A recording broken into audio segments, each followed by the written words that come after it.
수소, 신에너지가 아니라 이미 130조 원 시장입니다. 발전과 교통 분야에 수소 수요가 급증할 것이 예상됩니다.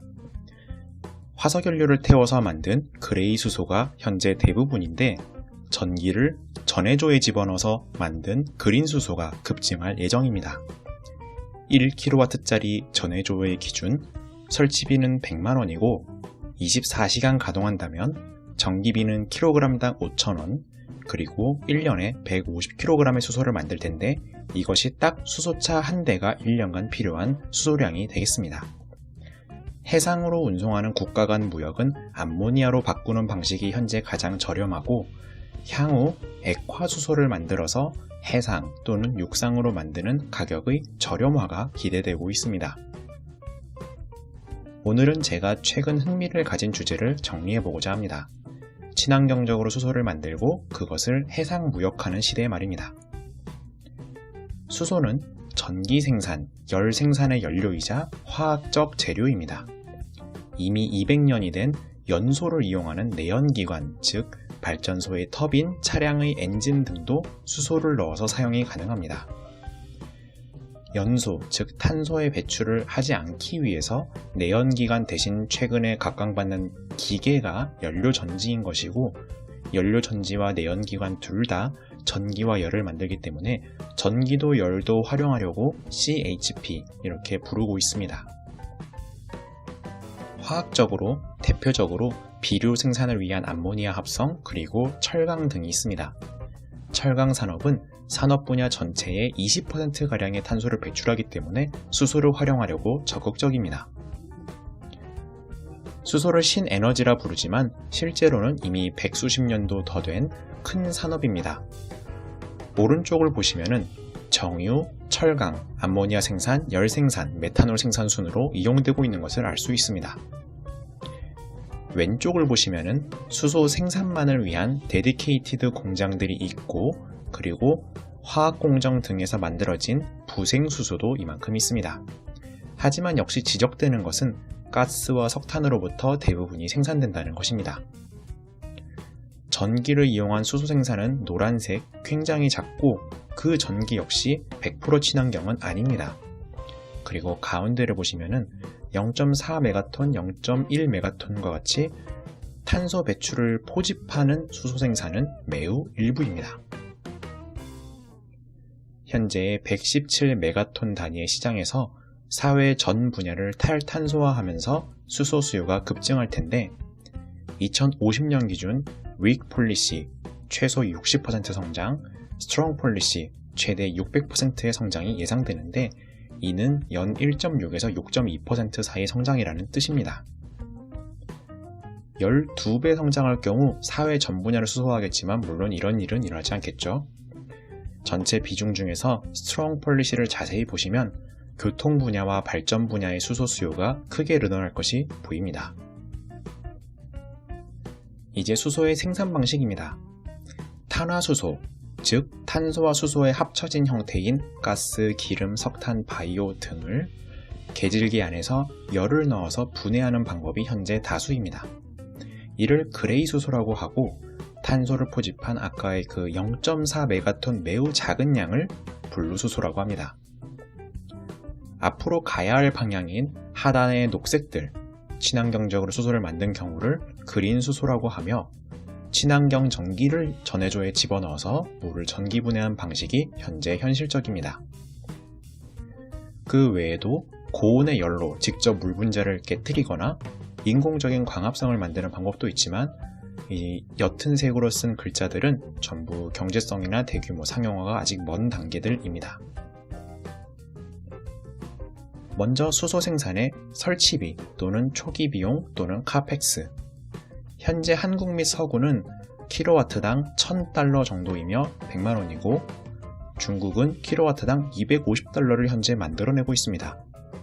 중국이 만들어내고 있는 알칼라인 전해조는 오래된 기술이기도 하고 중국이 단지 몇 년 일찍 양산체제에 돌입했기 때문입니다.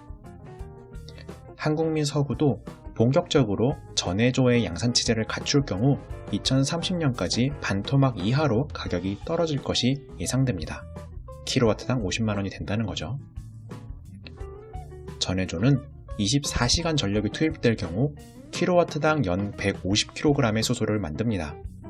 수소 자동차가 하루에 38km를 통근하고 100km를 킬로그램당 연비로 쓴다면 딱 1kW짜리 전해조가 하나의 수소차 운용에 쓰는 수소가 사용됩니다. 다음으로는 운영비에 해당하는 그 수소의 생산 비용입니다. 보다시피 그림에서 녹색에 해당하는 그린 수소 생산 가격이 2.5불에서 4.5불 사이에서 1.3불에서 2.6불 사이로 많이 떨어질 것이 보입니다. 다음 장에서 보여드리겠지만 전해조의 가격이 급격하게 저렴해지고 있기 때문입니다. 석탄과 가스를 이용한 회색선들은 거의 수평한데, 왜냐하면 혁신이 있더라도 탄소 포집 비용이 그만큼 크게 늘어날 것이기 때문입니다. 그래서 2030년에는 그린 수소가 그레이나 블루 수소보다 저렴해질 것이 예상됩니다. 수소를 만드는 데 필요한 이상적인 최소의 전력량은 1kg 수소당 39.4kWh가 필요합니다. 39.4kW를 1시간 줘야 한다는 뜻이죠. 2021년 기준 해외의 전해조 상품들은 50에서 83 정도의 효율을 보이고, 이는 이상적인 값보다 전기를 더 먹는다는 소리입니다. 한국은 2021년 6월 에너지기술연구소에서 56을 달성했고, SK나 플러그파워가 합작회사를 세운 곳에서는 역시 파일럿 플랜트들의 발표 자료를 보면 50 초중반입니다. 산업전기가 한국 내에서는 100원 kW시당 하므로 한국 내에선 수소 생산 전기값이 kg당 5,000원이 원가가 되겠네요. 앞 페이지 블룸버그가 수소 생산 가격이 아까 2.5달러보다 낮아질 수 있다고 말한 것은 전해조의 효율이 이론적인 한계값인 39보다 낮아질 수 있다는 것이 아니라 그린 에너지나 전해조의 설치비, 전기비에 급감할 것을 본 것으로 보입니다. 다음으로 수소의 운송. 수소도 물질이다 보니 기체, 액체, 고체 상태로 존재할 수 있는데요. 전해조에서 막 보글보글 기체 상태로 나온 수소를 어떻게 운반할 것인가? 요약하자면은 육상은 압축기체로, 해상은 암모니아로 운송하는 것이 저렴합니다. 소금굴, 가스굴, 돌굴 등은 그냥 압축기체를 저장해두는 창고로 쓰일 용도뿐이고, 액화수소, LOHC, 메탈하이드레이트는 아직 경제성을 갖춰나가는 연구 단계입니다. 블룸버그는 이와 같이 도표로 정리하였는데요. 이것을 2019년, 2020년에 걸쳐서 용량에 따라서, 거리에 따라서 최적의 운송 방식을 이렇게 만들어 보았습니다. 하지만 뒤에서도 다루겠지만 해상으로 운송하는 방식은 암모니아가 현재 압승입니다. 육상에서 하루 10톤 미만의 Y축을 보세요. 운송은 트럭이 우세하고 그 이상은 파이프가 낫다고 합니다. 압축기체 트럭이 겨우 250에서 800kg을 한 번에 실을 수 있기 때문입니다. 육상의 소량의 장거리 운송에 있어서는 액화수소 또는 LOHC가 쓰이는데, 액화수소 생산 및 저장 기술이 초기 단계여서 아직 많이 비싼 상태입니다. 예를 들어서 한국에서는 울산에서 수소를 2에서 3달러로 만들면은 울산 시내에 파이프를 공급할 경우 3에서 4달러 정도만 되지만, 서울까지 트럭으로 옮기면은 이 이송비가 붙어서 6에서 7달러가 되곤 합니다. 그러면 이제 사례 1, 일본입니다. 일본은 2018년에 호주와 MOU를 맺고 2019년에 해상 운송을 실증해봅니다. 가와사키 중공업이 액화수소 선박을 만들었고 3가지 방식의 해상 운송을 실험해본 결과 암모니아 방식이 제일 저렴했습니다. 이를 바탕으로 2020년엔 사우디, 2021년에는 UAE와도 MOU를 맺었고, 이 두 곳에서는 먼저 그레이 수소를 만들어서 해상으로 수송하면서 가치사슬부터 만들어 나가고 있습니다. 가치사슬, 영어로는 밸류 체인은 다음과 같이 전기 생산, 수소 생산, 수소 변환, 해상 운송, 수소 수요로 나눠볼 수 있습니다. 먼저 전기야 해당 국가에서 친환경으로 만드는 기업이 쉽게 맡을 수 있겠죠. 수소를 만드는 전해조 기술이 앞서와 같이 효율이나 비용 측면에서 중요한데, 독일에선 티센크루프, 호주에선 폴테스큐가 그 효율이 앞서 있습니다. 한국의 경우에는 SK가 미국의 플러그 파워를 인수하고 에너지기술연구원이 추경 연구를 진행 중에 있습니다. 다음으로 수소를 암모니아로 변환하는 방식은 덴마크의 하도톱세가 앞서 있는데, 한국은 암모니아를 전량 수입하는 나라여서 암모니아 운송 선박은 익숙하지만 암모니아의 생산 방식을 수소로 이용하는 방식은 좀 낯선 상황입니다. 다음으로 해상 운송. 일본의 조선사 중 가와사키 중공업이 액화 수소 선박 기술을 만들어서 한국에 충격을 주었습니다. 한국은 롯데 정밀화학, 구우 삼성 정밀화학이 암모니아 선박 회사로서는 주력인데, 수소를 액화해서 운송할 수 있는 선박은 조선 3사가 열심히 연구하고 있습니다. 마지막으로 말단에서 일본 내에서의 수소 수요는 이미 가정용 연료전지도 많이 보급되어 있고, 현대를 추격 중인 도요타의 수소차와 두산이 추격 중인 미쓰비시의 수소를 이용한 터빈 등이 있겠습니다. 다음 사례는 유럽입니다. 유럽도 2019년 일본의 바로 이듬해에 해외의 세 군데로부터 스페인과 네덜란드의 항구로 수소를 가져와 봤습니다. 역시 암모니아를 만들어서 가져오는 것이 가장 저렴하다고 결론 내립니다. 알헤시라스라는 스페인의 도시는 지브롤터해요. 이 지브롤터는 영국의 영토죠. 스페인이 몹시 마음에 들어가지 않는. 그 옆에 있는 스페인 항구인데, 암모니아로 가져오는 곳이 이와 같이 호주, 칠레, 사우디의 경우에 모두 23%가량 저렴했음을 보입니다. 파란색의 생산 비용은 당연히 국가별로 같고, 주황색의 변환 비용은 당연히 모든 국가별로 같습니다. 초록색의 운송 비용은 그 가져오는 형태와 거리에 따라 모두 달랐습니다. 칠레의 이키케가 사우디 네움보다 거리가 멀어서 운송비는 높지만 생산 비용이 크게 낮은 이유는 칠레는 수력이 풍부하고 사우디와 호주는 그레이 수소를 만들었기 때문으로 추정됩니다. 추가로 네덜란드 로테르담 항구까지는 2,500km를 더 가야 하기 때문에 생산 변환 비용은 같지만 운송 비용이 10%가량 올라갔음이 보입니다. 이제 한국의 사례입니다.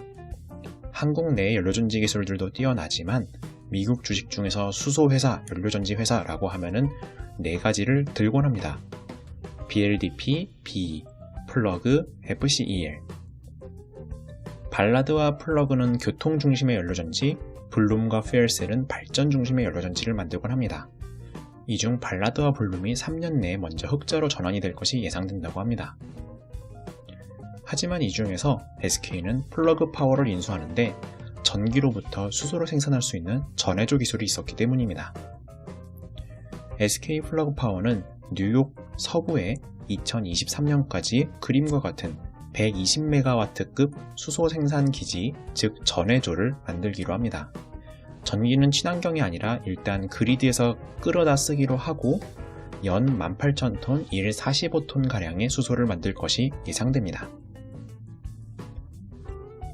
한편으로 한국의 조선 3사는 2010년대 후반에는 LNG가 화물인 선박을 팔아서 돈을 벌었고 2020년대 전반은 LNG가 동력인 선박을 팔아서 현재 돈을 벌고 있습니다. 둘 다 LNG선이라고 불리는데요. LNG가 화물인 선박을 사는 나라들은 가스 생산국으로 이제 구매하려는 쪽이 우리 안 사 할 게 아니라 생산하는 쪽이 그냥 배에 실어서 팔아버리려는 그런 갑의 입지에 서기 위해서 배들을 산 것이고요. LNG가 동력인 선박은 기존에 더러운 검은 연기를 내뱉는 선박들을 이제 서구 선진국들이 근해에서 오지 마 라고 하면서 LNG 동력 선박으로 교체해 나갔기 때문입니다. 기존의 해양 선박들은 공유지의 비극이란 말처럼 정유 중에서 가장 폐급으로 오염된 벙커 CU를 사용해서 검은 연기를 뿜곤 했습니다. 그런데 해양 분야에서 LNG를 이용하여 선박이 이제 현재 한국이 많이 팔고 있는데 이조차 금지시키고 탄소 배출 제로가 요구되고 있습니다. 이에 따라서 수소 또는 암모니아를 동력으로 쓰는 선박을 2030년까지 내놔야 할 상황입니다. 이를 수소 동력 선박이라고 할 수 있겠네요.